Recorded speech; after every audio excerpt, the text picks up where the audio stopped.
Yes people, what is good? I am BA, back once again with another reaction in the Game of Thrones series. This is episode 2 of season 1 and it is called The Kingsroad. Last episode, we got a nice little introduction to all the characters. Robert and the family came to visit the Starks in Winterfell to ask Ned to become Hand of the King. We also saw Daenerys start her relationship with Khal Drogo over in Essos, and yeah, let's get into this. This is episode 2 of season 1 of Game of Thrones, The Kingsroad. Let's check it out and see what it's saying to it. Considering it's season 1, that is an incredibly big budget shot in and of itself. I'm assuming that's digital duplication, because to hire that many extras and horses and shit would have been a large chunk of budget. The Dothraki have two things in abundance: grass and horses. People can't live on grass. I wonder how they decide that, because at the end of the day, they live essentially on their horses. So when they need to eat, do they just have to say to one guy like, look bro, you're going to have to walk, we're munching your horse? The Dothraki believe that one day it'll cover everything. That's the way the world will end. Even that's such an interesting piece of lore. A grass that takes over all other grass around it and slowly consumes it and turns it into unusable, dying grass. Master Lirio has extended his hospitality. You'd be more comfortable there. I have no interest in hospitality or comfort. I actually don't think this guy has a single line of dialogue through his entire performance that makes him in the tiniest bit likeable. He's just written to be an absolute hateable prick from the very first time you see him, isn't he?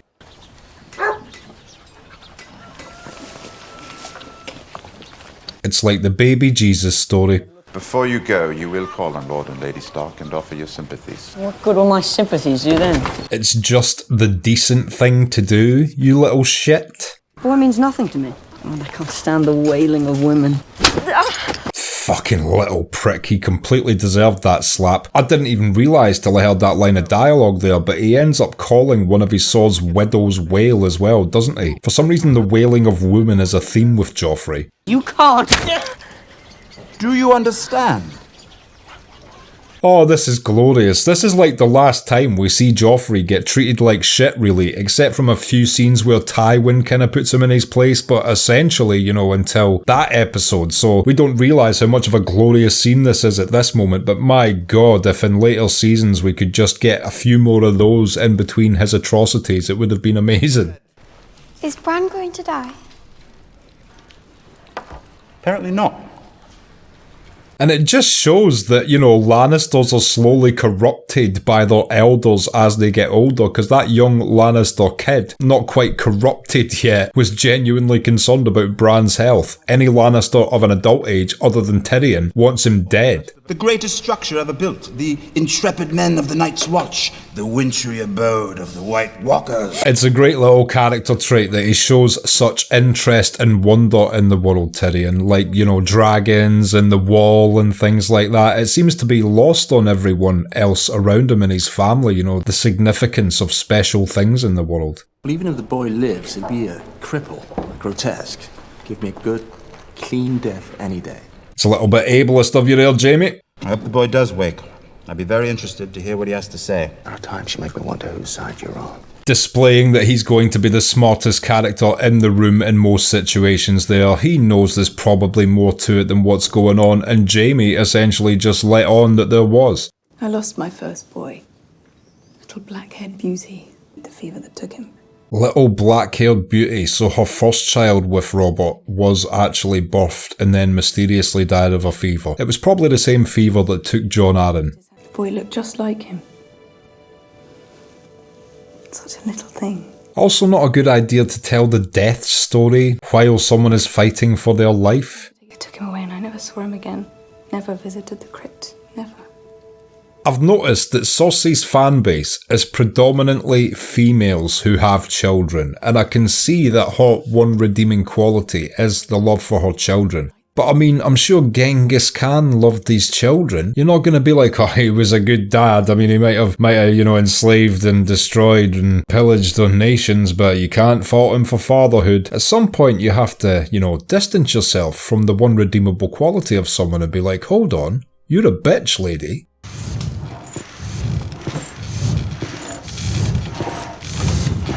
Good old HBO. Even when it's not a sex scene, they're like, okay, but start the camera off to the right so that the rhythmic pumping of the forge air thing could be confused momentarily for someone getting piped. Have you swung it yet? Of course I have.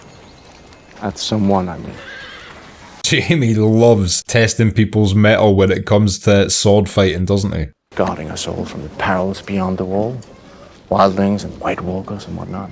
Man, you know what would have made season 8 better actually? If John had pulled Jamie aside at some point and just been like, remember season 1 when you visited Winterfell? Do you remember coming up to me? Or, you know, back when you had both hands and thought you were sick at sword fighting and you thanked me for guarding the wall against wildlings and White Walkers. And, you know, you sounded a little bit sarcastic when you said it though. That's the thing. It's, see over the wall right now, the undead army that are currently charging to what? Is there anything you want to say? Granted, that would have been a terrible time to pull him up about it, but you know, better to do that before he was killed, potentially, by the dead army. If anything, it might have stopped the dead army because they wanted to see the outcome of the grievance. The Night King would have been like, hold, let him cook. This is no toy.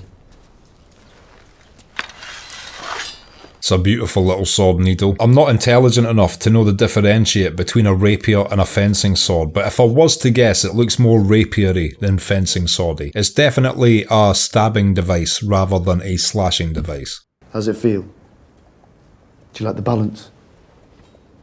I think so. Perfect for a ninja though, you know, one little sneaky shot under the armpit or through the rib cage straight into the heart or in the right part of the neck or something or in the eye. It's still a deadly weapon. I'm going to miss you. Careful. The only thing it would suck against is a knight in full armour. That would be a tough battle for Needle. Sounds like I can keep her sewing needles. I've got a needle of my own. That's actually a great name when, again, it's overanalyzed because, you know, that's her statement that she doesn't want to be a traditional female making dresses and fucking cooking in the kitchen and shit. That's as close to sewing as she's ever gonna do, right? She's a warrior. I'm going north with Uncle Benjen. I'm taking the black. And for Catelyn, to me, this is her one irredeemable quality. And I understand it is, in her eyes, a child with another woman. It must be so hard to get past that. I've never experienced it. I can't even imagine how you get past that. But if she has chosen to stay with Ned, even though she believes he's done that, she should try her best at least to accept Jon. And I feel like the fact she never has is a really, really bad quality in an otherwise good person. Leave. And even when he's trying to have a heart-to-heart with a comatose Bran, she's still not comfortable with his presence. Like I said, understandable it breaks her heart to even think about Ned being unfaithful. But if she has tried to move past it as a mother and wife, she should also try to treat all the people living under her roof as sons, just as Jon treats all his brothers like brothers. So, you know, long story short, you brought on the Red Wedding yourself, Catelyn. Maybe don't be so much of a douche next time. In the books, she gets brought back to life by the Brothers Without Banners and becomes Lady Stoneheart. She was Lady Stoneheart while she was still alive. I have no choice. That's what men always say when honour calls. That's how it is though sometimes, you know. So there has to be certain calls have to supersede everything. Otherwise, everyone would just stay home and hug their families and the battlefield would be one-sided. And guess where that army goes next? To your houses where your families are. Sometimes men have to go and do their thing. And Robert really needs Ned just now. Yes, this is incredibly dangerous, but I mean, how does he not do it?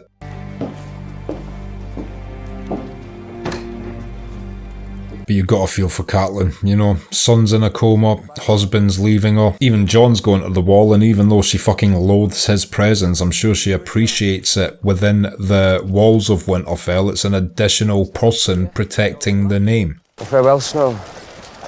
And you, Stark. Oh man, I swear this is the last time these two ever see one another. That sucks. The next time we see each other, we'll talk about your mother. And he kept his word.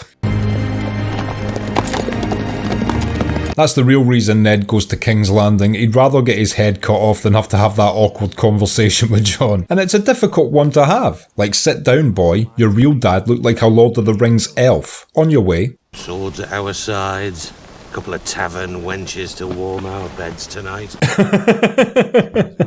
Robert always knows where the party's at. With the great big tits you could bury your face in. Bessie. She was one of yours. Bessie! Even that's really cleverly written, because to the reader or viewer, upon first glance, that suggests that perhaps it wasn't the first time Ned had strayed. But of course Ned quickly corrects Robert, and we now know that that also leads to the truth about Ned always being honourable. But if you're watching it for the first time, it gives you more of a red herring that he wasn't on more than one occasion. I'll kill every Targaryen I get my hands on. You can't get your hands on this one, can you? Fuck, Robert hates Daenerys so much. I wonder if Robert's hatred of the Targaryens would have lessened if he knew the truth, or if that would have hurt him even more and thus made him even more enraged towards them. The Dothraki horde at his back. The scum will join him. He will not cross. The Dothraki have such an ominous reputation in Westeros as well. They're also terrified to face them on the field. They've got such a reputation in Essos. They were given a choice, no doubt. Castration or the wall. Most choose the knife. It's a strange combination of individuals at the wall when you think that, some of them are like Jon, who just honourably want to go and take the black and make that difference and guard the north, but you get other people who are just straight up sent there for the most horrific criminal acts of all time. What a strange combination of dudes that are supposed to work together. Why'd you read so much? Look at me and tell me what you see. A human, human man. No, normal human man. It's normal human dudes, all that seems. I'm not trying to get hashtagged out here, go fuck yourself. My brother has his sword, and I have my mind. And a mind needs books like a sword needs a whetstone. I fucking love that quote. I always remember Tyrion saying that quote. It's such a good quote. I do believe you should try your best to be adept in both. Sometimes life will require you to have a physical response to what's happening around you, and sometimes life will require you to have a mental one. And I do feel it's good to try and push both to a certain level of acceptable functional ability. All the other monsters your wetness warned you about. You're a smart boy. You don't believe that nonsense. Man, even Tyrion's gonna be proven incredibly wrong by the end of this show. But again, that's just a layer of clever writing, because not only are these things unseen to the point of now being myth, but also they're laughed at by people from more southern regions who aren't near the wall, who think it's not just myth, but ridiculous made up fairy tale stories. Again, showing as the region drifts south or from the wall, the skepticism increases. And thus the shock when they are all proven to be fucking incredibly wrong. Talk to Poole about it. Poole went south with Lord Stark, my lady. We need a new steward. Yeah, maybe if she hadn't been such a douche to Jon, he would be helping out around the place right now, instead of being up at the wall where he feels more loved by sexual offenders. But at least Rob's still there. Bran needs me. Rickon needs you. He's 6. On one hand, that's a completely fair point by Rob. She's got other children still there she needs to still be a mother to, and as hard as it is to go through a grieving process of a loved one while also being a parent, it's just something you literally have to do because no one else will and you're the parent. Oh shit, I forgot about the decoy fire. This is the assassination attempt. You're not supposed to be here. No one's supposed to be here. What a fucking creepy opening sentence, you hooded ghoul. No! And the cat's paw assassin dagger gets its first appearance. It's not shown in the best light, episode 1. Yes! Get direwolfed, you fuck. I've seen this show twice. I completely forgot that it's a direwolf save that stops this. I was like, how does Catelyn get out of this again? I forgot about the Deus Ex Machina giant set of fangs that was just waiting for his chance in the spotlight.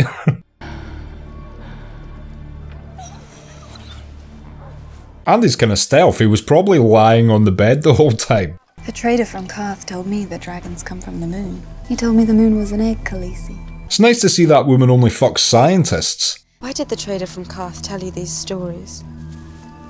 Men like to talk when they're happy. That's not true. Men like to play Xbox afterwards or roll over and sleep. Maybe have a joint. The last thing I would be doing if you were in bed with me post-sex is telling you that the moon was a fucking egg. Oh, here we go. Detective Catlin's on the fucking case. Hunting for hares and hating bastards. But I mean, you couldn't find a more Lannister hare in the entire planet, could you? That is 100% a Lannister female. Which really narrows it down because, you know, there was a lot of Lannister males there, but there was only a couple Lannister females. I think he was thrown. The boy was always sure-footed before.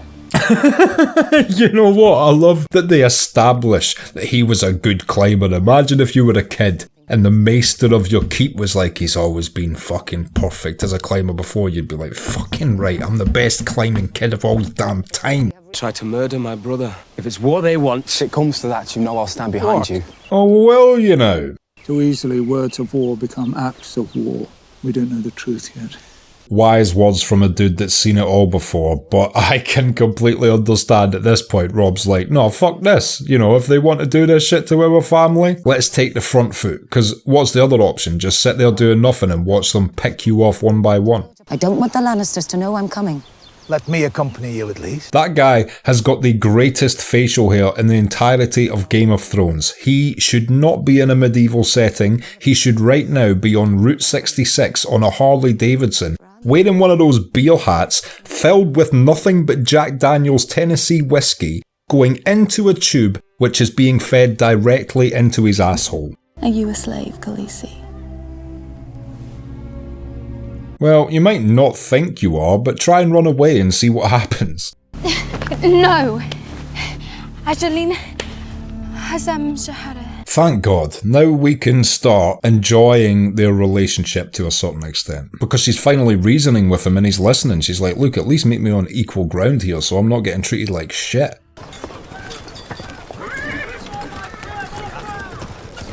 The Lannister armour colours are cool, but the helmets of the actual guards just make them all look like penises. Well dressed, gold and embezzled, penises. Why won't he speak to me? He hasn't been very talkative these last 20 years. It's hard to ever see the Hound as a villain after seeing how his character progresses, but he is really basically written to be a guy who will do whatever Joffrey tells him to season 1. Does the Hound frighten you? Away with you, dog. You're scaring my lady. Imagine being that disrespectful to such a ferocious killer. Come walk with me. Stay, lady. Oh shit, I fucking remember where this is going. I fucking hate this bit.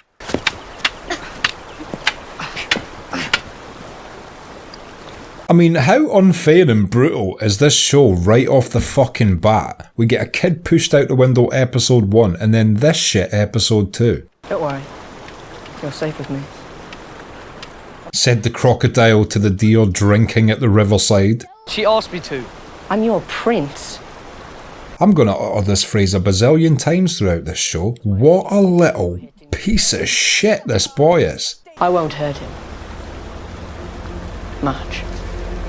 And a sadistic one at that. I mean, there's nothing worse than a kid of that age whose mother has just trained him to think that, you know, he is all-powerful, combined with the fact he's a bully.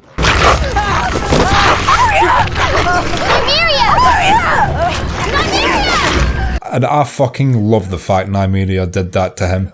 My prince, my poor prince, look what they did to you.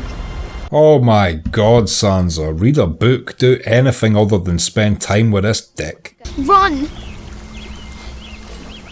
Oh man, this sucks. I hate shit like this. I love animals. We need to get this business done quickly. Your girl and that butcher's boy attacked my son. And it's even worse that Robert and Ned have such a close friendship, because in any other situation he would listen to Ned. You and that boy beat him with clubs while you set your wolf on him. That's not what happened! Yes, it is. What a fucking bunch of bullshit. And because Cersei's saying this, he's gonna at least have to appease her in some way. Sansa, come here, darling. Oh man, this gets even worse. Now, child, tell me what happened. You know what, even though I know this show progresses in a certain way, I'm so in the moment right now, You know, I hate Sansa for this, and I remember ending up liking her, but I'm where we are in this story right now, and I fucking hate her for doing this. I didn't see. Liar! I guess it wasn't that bad. She tried to, you know, both not lie and protect Joffrey, but at the same time not throw her sister completely into it. Girl, disarm you. I love that he says that straight to his face like that. There's no other way Joffrey can take that but with utter shame. He's supposed to be some valiant prince. We found no trace of the direwolf, Your Grace. So be it. We have another wolf. Cersei, you complete piece of shit. No, not Lady. Lady didn't bite anyone. She's good. Lady wasn't there! And that is the look of instant regret. It wasn't Lady! Is this your command? Your Grace? So much was said right there without them actually having a conversation. That was Ned going, seriously, mate? Are you fucking shitting me? And Robert going, have to appease them in some way. But it's not really going to fill Ned with much confidence about becoming Hand of the King that this is the first issue they have together, and that's how Robert's chosen to settle it.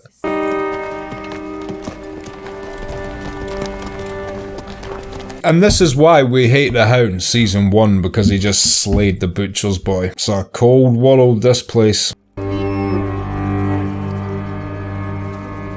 Was that suggesting there that Bran's wolf could in some way sense that one of its siblings was about to die?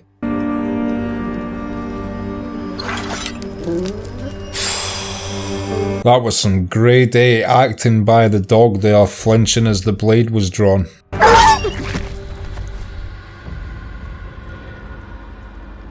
And what a way to finish the episode. 1 second you're, I absolutely hate the Lannisters now, and then the next second you're like, oh my god, he has woken back up. Just like a double punch. Genius. Okay, and that was episode 2 of season 1 of Game of Thrones, The Kingsroad, and I will be back in just a minute with my thoughts on that. So, The Kingsroad, what did I think of that? I forget how ruthless Game of Thrones is right off the bat, pulling absolutely no punches. Obviously, Bran falling out of the window at the end of last episode.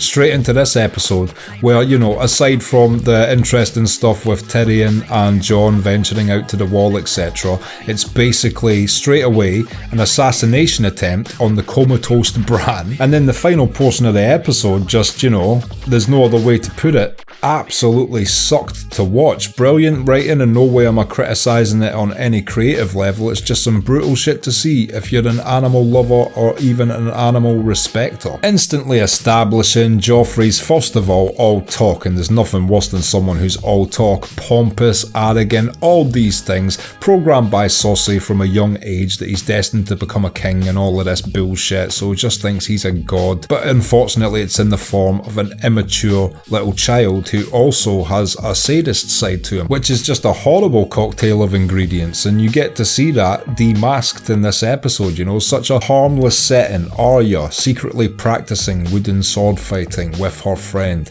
and this dickhead just happens to roll on up and instantly has to act like he's the Don, challenge the butcher's boy, cutting his cheek for no reason, which is literally some Stephen King writing some shit on the kid's hand, like bully behaviour. But he's even younger when he's doing this sort of shit. Nymeria with the absolute crucial save as he threatened Arya on the ground with an actually sharp, real sword. I remember watching it for the first time as well and thinking, thank god Ned's cool with Robert, they'll be able to defuse this. I didn't think it was going to be such a big deal after they spoke about it, but yeah, Cersei had to open her mouth after Joffrey had opened his mouth, and that trickled up to Robert, so he had to find some way where he felt he'd handled it fairly on both sides. He felt that not punishing Arya, only punishing the wolf, was a fair compromise, whereas that's a completely ridiculous one, especially when we, the viewer, know the true series of events and how they happened. And Sansa, you know, stepped up and basically backed Joffrey in the end by not telling the truth. She could have been way worse and lied saying it was all Arya and the Butcher Boy's fault, but the fact that she didn't say anything was good enough for Joffrey's word to be held in a 50-50 balance with Arya's. She didn't tip the scale either way. And as I said, instantly regretted that when, because Nymeria had escaped, they had to execute Lady instead. And I like the fact that Ned did it. You know, he didn't treat Lady like a piece of meat when he executed her. He tried to comfort her and put the knife in her as quick as possible, tried everything he could to make it painless and sudden, and if she'd have just been given to the castle butcher, I mean, that just sounds like it would have been fucked up. And add to that the gut punch of Bran waking up, which obviously has all the implications of what will he say, what will he remember, who will he tell. So yeah, setting up episode 3 perfectly while making episode 2 just seemed like it was absolutely full of drama one way or the other from beginning to end. So you can only credit whoever wrote this episode for making it that punchy and quick without it seeming sudden or rushed. And I can't wait to watch episode 3 next week. If you've liked this video, click like,